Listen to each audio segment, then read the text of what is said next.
পানি আছে যা জমিতে সুনির্দিষ্ট একটা সময়ের পরে পরে এই পানিটা উঠে, যে পানি পান করে তার হায়াত বেড়ে যায়। জুলকারনাইন কাবাগরের প্রান্তে কাবার গিলাফে ধরে আল্লাহ পাককে ডেকে বলে, আল্লাহ, জমিনের ভিতরে আবে হায়াত তো তুমি চালু করো, এই জমিনেই তো হয়। আমার কাছে মনে হচ্ছে খুব বেশি সময় হলে নয়, আবে হায়াতের পানি জমিন থেকে উঠলাম। আল্লাহ, তুমি তাহলে এই পানির ব্যবস্থাটা আমাকে খাওয়ার একটু করে দিতে। আল্লাহ এখানে দেখি কি করা যায়। হযরত ইব্রাহিম আলাইহিস সালাম কে আল্লাহ পাক পাঠাইলেন, জুলকারনাইনের সাথে তার কথোপকথন হলো। হওয়ার পরে এইবার তার মনের কথা খুলে বলল। এবার জুলকারনাইন ইব্রাহিমের খলিলুল্লাহ বলে, ও জুলকারনাইন, তোমার সাথে একজন জ্ঞানী ব্যক্তি আমি দিয়ে দিতেছি, সেই খুঁজে পাবে কোন জায়গাতে আবে হায়াতের পানি পাওয়া যায়। এই খিজির আলাইহিস সালামকে হযরত ইব্রাহিম খলিলুল্লাহ জুলকারনাইনের সাথে পরিচয় করায় দিলেন। পরিচয় করায় দেওয়ার পরে বলল, তার আবে হায়াতের পানিটা লম্বা হায়াতের খুব দরকার, কিছু সময়ের ভিতরে পানি উঠবে কোন জায়গায় এটা তুমি খুঁজে, তোমার জ্ঞান দিছে আল্লাহ, পণ্ডিত দিছে, তুমি এটা খুঁজে বার করে ওই জায়গাটা জুলকারনাইনে নিয়ে যাবা।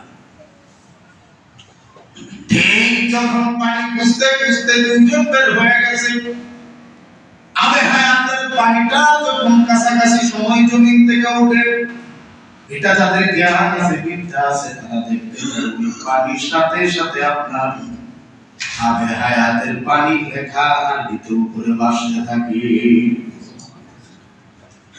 ঠিক জুলকারনাইন যখন একই সাথে রওনা, কিছু দূর সামনে যাওয়ার পরে খিজির আলাইহিস সালামের সামনে আবে হায়াতের পানি পড়ে গেল। জুলকারনাইন কিছুটা দূরে, কিন্তু খিজির আলাইহিস সালাম পানিটা পেয়ে গেছে। এমন তো অবস্থায় জুলকারনাইনকে ডাক দিচ্ছে, সে ডাকে সাড়া দেয় না, শুনতে পাচ্ছে না। ডাক দেয়, সাড়া দেয়, কিন্তু খিজির নবী এইবার চিন্তা করলো, হাই রে, জুলকারনাইন আসলে আসতে দেখি পানি নিয়ে চলে যায়, এই পানি তো আর খুব সময় পরে থাকে না।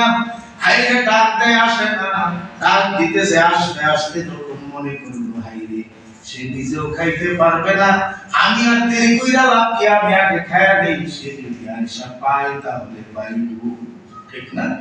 সে আসুক, আমি আগে খাই পরে যদি জায়গা। খিজির আলাইহিস সালাম আবে হায়াতের পানি খেয়ে নিলেন। জুলকারনাইন দৌড়ে আসতে আসতে পানি নিচে চলে গেছে। খিজির আলাইহিস সালাম কিন্তু তাফসীরের কিতাবে আসছে, উনি কিন্তু নবীজির জানাজাতেও হাজির হয়েছে। সুবহানাল্লাহ। হযরত উমর এবং আবু বকরের সাথে দেখা করছে। পানির নিচে প্রস্রাব করা, পায়খানা করা, নাপাকি খারাপি কোনো কাজ করা নিষেধ, কারণ হলো পানির নিচে অবস্থান হলো খিজির নবীর। তুমি সত্যি এই আবে হায়াতের পানি হয়েছে হায়াত লম্বা হয়ে গেছে, কিন্তু তামাম পৃথিবী মানুষের সামনে জুলকারনাইন দৃষ্টান্ত রেখে দিয়ে গেছে। মৃত্যুর রূপ মুহূর্তে সন্তানদেরকে ডাইকা বলে, আমার সন্তানেরা রে, আয়াতদেরকে আমি ওসিয়ত করে দিয়ে যাই, তামাম পৃথিবীটা আমার রাজত্বে ছিল, আমি জুলকারনাইন পৃথিবী থেকে বিদায় হয়ে যাব যখন, আমি তোদেরকে ওসিয়ত করে দিয়ে যাই, তামাম পৃথিবীর মানুষের কাছে আমার সংবাদটা তোমরা পৌঁছে দিও। কি করবা জানি, আমি যখন মৃত্যুবরণ করব, আমার কাফন করবা, আমার কাফন দাফনের ভিতরে একটা জিনিস ওসিয়ত, আমার হাত দুইটাকে তোমরা কাফন করবা না, হাত দুইটাকে কাফনের বাহিরে রেখে তামাম পৃথিবীর মানুষের সামনে আমি জুলকারনাইনের হাতটা তোমরা দেখায়া দিবা। আমি তামাম পৃথিবীর বাদশা হওয়ার পরেও যখন আমি বিদায় নিলাম, তিন টুকরা কাপড় ছাড়া আমি কিছুই পাই নাই, আমি জুলকারনাইন যেতে হলো আমাকে খালি হাতে। ঠিক তেমনি ভাবে কিন্তু তার কাফন হয়েছে, খালি হাতে পৃথিবী থেকে বিদায় হয়েছে। ওরে ভাই,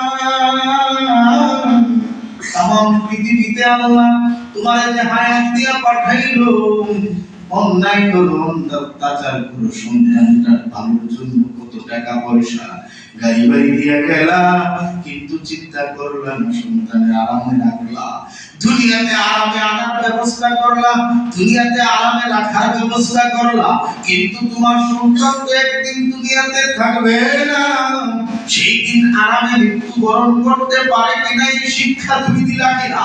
তোমার সন্তানটা কবরে আরামে থাকে কিনা বাবা, তুমি কি সেই শিক্ষা তাকে দিলা কিনা? ওই চিন্তা করিয়া তুমি বাবা মাতার জন্য অন্যায় করিয়া তুমি রাখিয়া যাইব, কারণ তোমার সন্তান কিন্তু দুনিয়াতে চিরস্থায়ী না, চিরস্থায়ী দুনিয়াতে চিরস্থায়ী না। কারণ নবীরাই তো বাঁচতে চেয়েছে। ঈসা আলাইহিস সালামের কাছে জিবরাইল আসছে, থাপ্পড় খাইছে না? কথা তার মানে মিট শেষ, আপনি চলেন, কেউ আল্লাহ খবর দিয়ে পাঠাইছে, যাও তারা যায় বলো ছাগল বা গরু বা দুম্বার উপরে হাত রাখার পরে যে পরিমাণ কসম নিচে করবো এই পরিমাণ হায়াত বাড়াই দেব। তো এখন যখন আসতে বলছে আপনি রাখেন, লিমিট বাড়বো, সালাম প্রশ্ন করে থাকি পরে পরে মরুন, পরেও যদি মরা লাগে, মরাই যদি লাগে, তাহলে এখন বললে কি উপায়? মালাকুল মউত আজরাইল ডাকিয়া বলে, ও মুসা নবী, এখন যদি মৃত্যুবরণ করেন তাহলে নগদ আপনার আল্লাহর সাথে কথা হবে, আর যদি দেরি কইরা মরেন তাহলে দেরিতে কথা হবে, কোনটা আপনার লাভ আপনি বিবেচনা করে উত্তর দেন। আল্লাহ নবী মুসা ডাকিয়া কয়, না না না, দেই নাই, আমার বন্ধুর সাথে কথা বলার জন্য তোর পাহাড়ে যাই, আমার বন্ধু সামান্য একটু নূরের ঝিলিক দিছে, এটাই আমি সহ্য করতে পারি না, কিন্তু মারা গেলে যদি আমার মালিকের সাথে কথা বলা যায় তাহলে দুনিয়াতে বাইচা থাকার থেকে মরাটাই আমার জন্য ভালো। মরণটা সুন্দর হবে, কবরটা ভালো। মনে রাখবেন এই হায়াতের জিন্দেগিতে যার কর্ম কত ভালো তার প্রমাণ হলো তার মৃত্যু। মৃত্যু যত বালা হবে জিন্দেগি তত বালা, মৃত্যু যত কঠিন হবে বুঝা নেবেন আমল নামা ভালো না। দুনিয়াতে দামি জায়গা কবরের জন্য পাওয়া এটাও তকদির, মৃত্যু ভালো করে হওয়া এটাও জন্য তকদির, ভালো তকদির লাগবে, ভালো আমল লাগবে, উপায় পাই। কারণ আপনি যে ভাষায় চিন্তা করেন, যেভাবে চিন্তা করতেছেন, এই চিন্তা চেতনার ভিতরে কিন্তু আপনি চলতে পারবেন না। কারণ এক মিনিট সময় আল্লাহ পৃথিবীতে কাউরে দেয় না। সুলাইমান নবীর আল্লাহ কিন্তু পৃথিবীতে তার রাজত্ব দিয়েছে, লিমিট শেষ হয়ে গেছে। মালাকুল মউত আজরাইল এসে বলে, ওগো নবী, সুলাইমান আপনার লিমিট শেষ। মালাকুল মউত আজরাইল ডাক দিয়া কই, কি কইছ ম্যাডাম, উল্টা পাল্টা কথা কইছ, মুশকিল মাত্র অর্ধেক কমপ্লিট হইছে, বাকি অর্ধেক বাকি।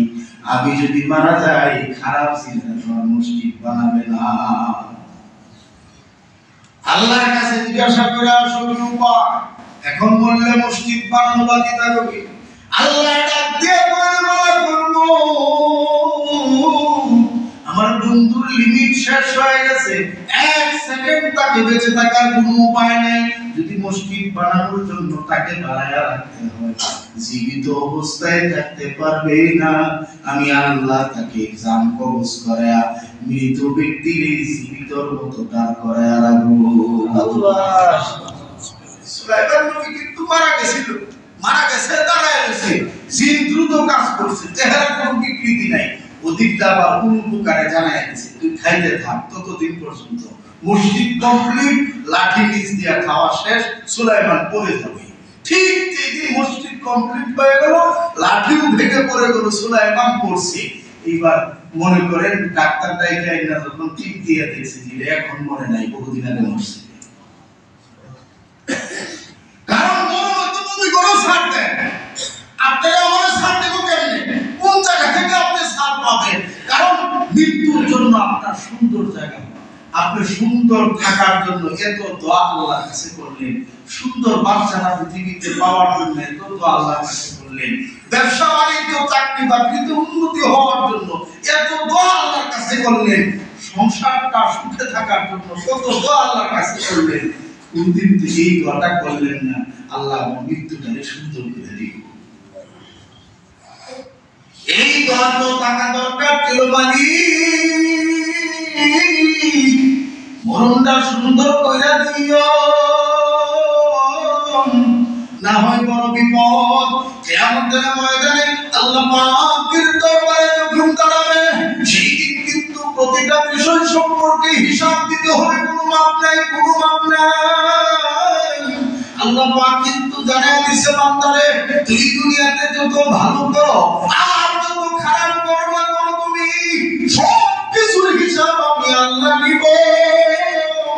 মনে রাখিও রে বান্দা, আল্লাহ বলে ওয়াকুল্লা ইনসানিন আলজামনাহু তাইরাহু ফি উনুকি ওয়া নুখরিজ লাহু ইয়াওমাল কিয়ামাতি কিতাবান ইয়ালকাহু মানশুরা ইকরা কিতাবাকা কাফা বিনাফসিকাল ইয়াওমা আলাইকা হাসিবা। তোমার প্রতিটা বিষয় সম্পর্কে আল্লাহর কাছে জবাব দিতে হবে।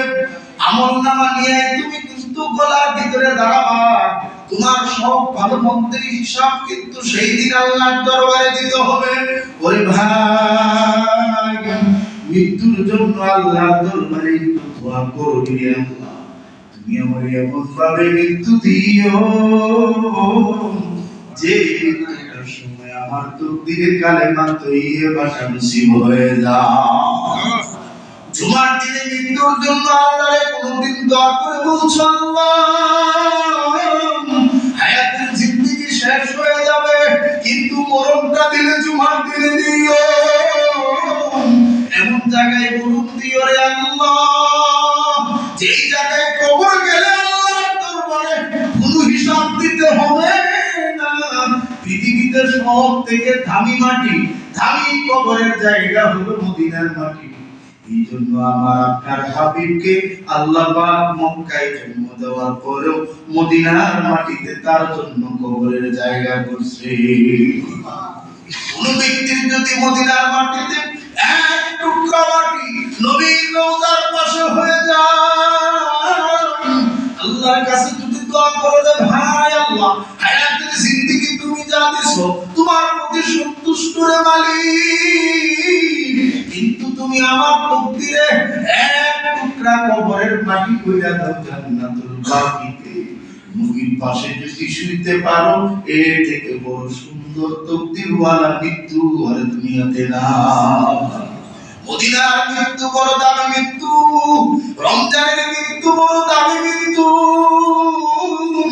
তোমার জন্য তোমার দিনের মৃত্যুটা বড় দামি মৃত্যু।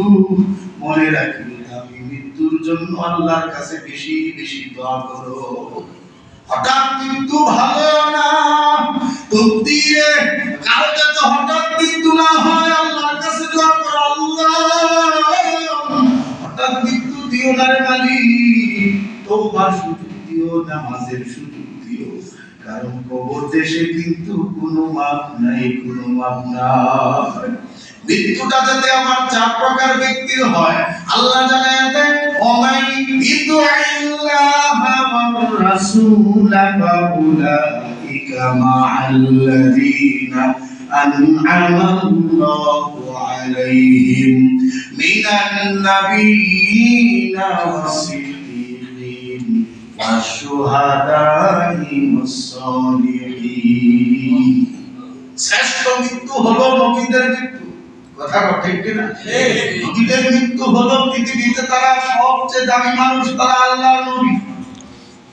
তারপরে সবচেয়ে সুন্দর মৃত্যু হলো ওয়াস-সিদ্দীকিন, যারা সত্যবাদী তাদের। আবু বকর সিদ্দিক পৃথিবীতে এমন এক ব্যক্তির ভাই যার আল্লাহ সবার আমাদের অ্যাকাউন্ট নামা থেকে ঢুকে, সেই ব্যক্তি মৃত্যুর জন্য আহ্বান করে কাঁদে, আমার মৃত্যু যাতে ভালো হয়, আমার মৃত্যু যাতে ভালো হয়, আমি যাতে শহীদ হিসাবে মৃত্যুবরণ করতে পারি, শহীদদের মরণ নাই, কবরের ভিতরেও জিন্দা অবস্থায় থাকে রে ভাই। আর না হয় আমার যাতে নেককার সালেহিনদের কাতারে মৃত্যু হয়, এর বাইরে যদি মৃত্যু হয় কপালে বড় শনি আছে। এই জন্য ভাই বলি, দুনিয়ার জিন্দেগিতে তুমি তোমার সন্তান, তোমার পরিবার নিয়ে সুন্দর সুখে সুস্থ থাকার জন্য এমন কোনো কাজ নাই যে কাজ বাবার করে। ওরে বাবা, তোমার পায়ে ধরি, তোমার হাতে ধরি, তোমার সন্তানটারে সুস্থ রাখার জন্য, ভালো একটা বাড়িতে রাখার জন্য, দুটো ভালো খাওয়ানোর জন্য, ভালো একটা পোশাক পরানোর জন্য মাথার ঘাম পায়ে ফেলে বাবা তুমি পরিশ্রম করো, সন্তানকে সুন্দর রাখিবা। কিন্তু তোমার জানা দেয় এই সন্তান কিন্তু চিরকাল জমিনে থাকবে না, যাইতে হবে কিন্তু তার কবরে। এই জন্য তোমার সন্তানের কবরটা সুন্দর হয়, মৃত্যুটা যাতে সুন্দর হয়, তার জন্য তুমি তারে ভালো কইরা ভালো মানুষ বানায়া দাও। হায়াত লম্বা হয় মানুষের উপকার করার দ্বারা, মানুষের সাথে ভালো ব্যবহার করার দ্বারা হায়াত আল্লাহ বাড়ায় দেয়। জমিনের ভিতরে হায়াত বাড়ার কিছু তাবিজ আছে। মানুষকে খাওয়াইলে হায়াত বাড়ে, বিপদগ্রস্তকে সহযোগিতা করলে হায়াত লম্বা হয়, মানুষকে সহযোগিতা করলে হায়াত লম্বা হয়, মানুষের পাশে দাঁড়াইলে জীব-জন্তুকে কষ্ট না দিলে হায়াত লম্বা হয়। ওই কিন্তু বারবার চাইলে বলে তুই আমার পিঠে থেকে যদি জমিনে আমার বুকের উপরে থাইকা যদি তুই জমিনে ভালো কাজ করো, ভালো কিছু কইরা দিয়া যাও, এই জমিনটার ভিতরে যদি তোমার পায়ের কর্মটা ভালো হয়, হাতের কর্মটা ভালো হয়, চোখের কর্মটা ভালো হয়, তোমার ব্রেইনের মস্তিষ্কের কর্মটা ভালো হয়, যেই দিন তুমি আমার পেটে আসবা ওই দিন তোমার হাত পা অঙ্গ প্রত্যঙ্গগুলি আমি জমিন জিম্মাদারি দিয়া আল্লাহর দরবারে চূড়া পর্যন্ত হেফাজতে রাখবো। আর জমিন ডাকিয়া বলে রে ভাই, যদি আমি জমিনের পেটে আসার পরে আমার চাপ খাওয়ার মতো ক্ষমতা তোমার থাকে, জমিনটার ভিতরে তুমি অন্যায় ভাবে কাজ করিও, তুমি জমিনের ভিতরে রাহাজানি করিও, জমিনে যত অন্যায় আছে বড় কোনো সমস্যা নাই, কিন্তু আমি জমিনের পেটে আসিও না, তাহলে তোমার